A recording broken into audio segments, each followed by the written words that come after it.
Virginia politicians and farm leaders did a little celebrating last month. Governor Glenn Youngkin announced Virginia farm exports went through the roof in 2021, giving the state's farm economy a welcome boost. Last year, we exported more than $4.1 billion in agriculture and forestry products, an all-time high for the Commonwealth. In fact, it was 28% higher than the year before, and guess what? Records were made to be broken. We are off to an extraordinary start in 2022. Virginia was not alone in celebrating a bump in overseas sales.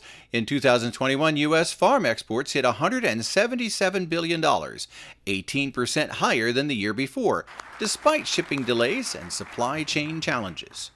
And the worldwide exports of many U.S. products, including soybeans, corn, beef, pork, dairy, distillers' grains, and pet food, all reached all-time highs. And so we're currently forecasting another record year of exports in 2022, up by more than $10 billion over the previous year. Deputy Secretary of Agriculture Dr. Jewel Brona told the 14th Annual Virginia Governor's Conference on Agricultural Trade that American farm exports to China, Mexico, Canada, South Korea, the Philippines, and Colombia all expanded in 2021.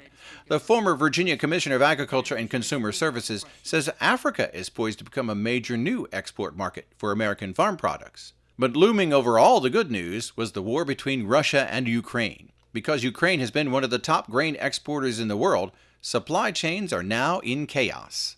And the markets are trying to figure out how much product is going to be out there, when is it going to be available, and they're trying desperately to price wheat and corn and all of the products we're going to talk about.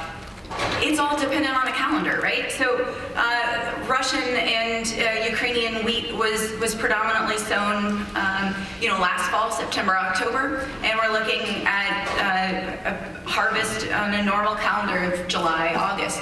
But a lot is going to happen between now and July and August. That uncertainty has put world grain markets in turmoil, according to Essex County grain farmer Scott Mundy.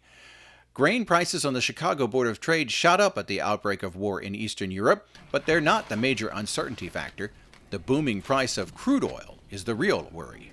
We are looking at new crop prices that are coming up, but they have not come up at the same speed as our input prices have climbed. We've seen 300% and 400% increases in our inputs, fertilizer, fuel.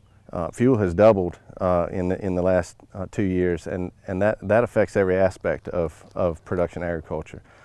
Mundy farms in the eastern Virginia grain belt and has millions of bushels of grain stored on his farm. While he's looking at using 10,000 gallons of diesel fuel to plant this spring's crops, that's not the real problem. Each of his grain deliveries cost him twice as much as a year ago in fuel.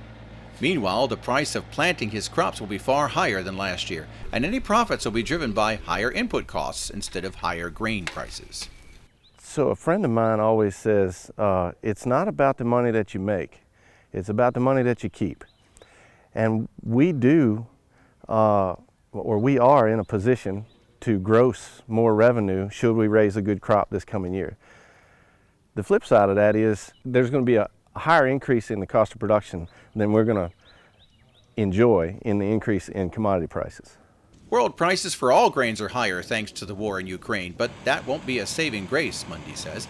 And the prospect of a drawn-out war means Ukrainian farmers may be completely out of luck this year. They're trying to tend to their crops, and there's tanks in the field, and the fuel is being used for the war effort. So what can they get done? Even if they are brave enough to go in the field, what can they get done? And that's what the market is still trying to figure out. What kind of crop is likely to come out of Ukraine? Mundy says he's no good with cards, so he'd rather gamble in the field than Las Vegas. But this spring, farmers like him are making some of the biggest bets of their lives as they plant the seeds for 2022's crops. In Essex County, Virginia, I'm Norm Hyde reporting.